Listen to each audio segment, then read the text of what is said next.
හොඳටම කරන්න පුළුවන්. ඔව් ඉතින්. ඒ වුණාට මේ කෙල්ලගේ එක වචනයක්වත් ගන්න බෑනේ.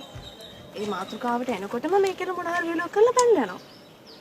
වෙලාවකට මට හිතෙනවා කියාරාගේ ගෙදරට කතා කරන්න. එයා හරි ටැලන්ටඩ් ළමෙක්. එපා තෙහස්. මොකද අපි දන්නේ නැහැ කියාරාගේ ගෙදර සිටුේෂන් එක මොන වගේද කියලා.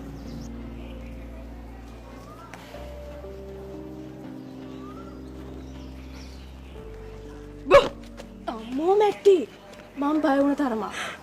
කොහෙද ඉතින් කැම්පස් ආව කියලා තාම ළමා මානසිකත්වයේ විදිලා නැහනේ. ඔච්චර බය වෙන්නේ නැහැ. මොකක් හරි හොර කතාවක් කර කර ඉන්නේ නැත්තේ.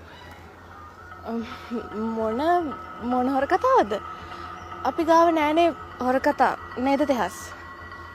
හොර හිත තියන අයට තමයි එහෙම හිතෙන්නේ. ඇයි තෙහස් ඔයා හැම වෙලෙම මගේ දිහා සැකෙන් බලන්නේ? මම මොනවද ඔයාලගෙන් හංගලා තියෙන්නේ? ප්ලීස් කියාරා වැරදියට හිතන්න එපා. මං ඒ කටටාවට කිව්වේ. ඔයාගේ හිත රිද්දන්න නෙමෙයි. ගොඩක් මිනිස්සු Tamanට ඕන දේ කියා ගන්න ඕනි වුණාම යූස් කරන ට්‍රික් එකක් තමයි ඔය. හිතලා නෙමෙයි කිව්වේ. මීට පස්සේවත් හිතලා කියන්න පුරුදු වෙන්න.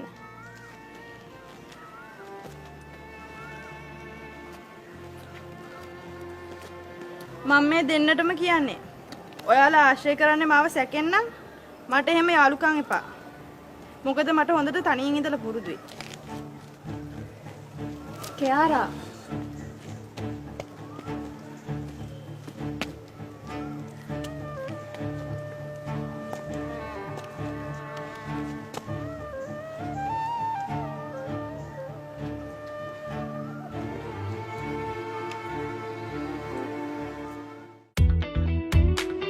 වසන්තය නුඹම විය.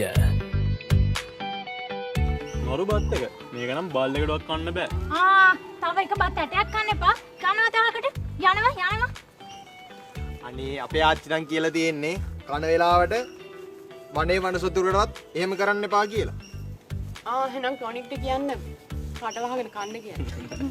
මේක බල්ලෙට කන්න බෑ කිව්වට මට කන්න බෑ කිව්වේ නෑනේ සුදු. එපා.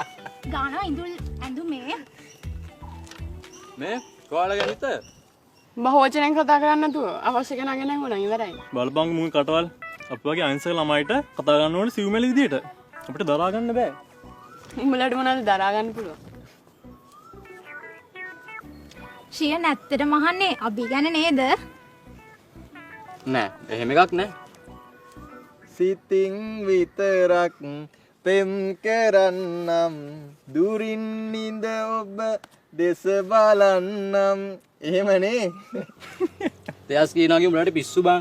අපිට පිස්සු හැදලා තියෙන්නේ. මුන් එක වැඩ කළා.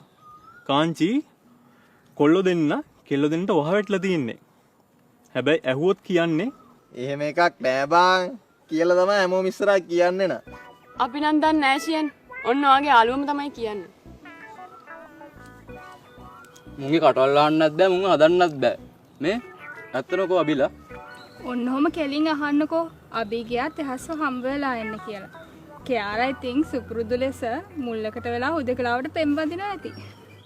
ඇත්තටම කියාරට මොකද්ද බං වෙලා තියෙන්නේ? දෙයියෝ තමයි බන් දන්නේ. ෂුවර් එකටම දෙයියෝ දන්නෙත් නෑ. ඒක දන්නේ එයා විතරයි. ඔව් බං අපේ එකා. ඌ හීනෙන් කියවන්නෙත් කියාර කියලාමයි.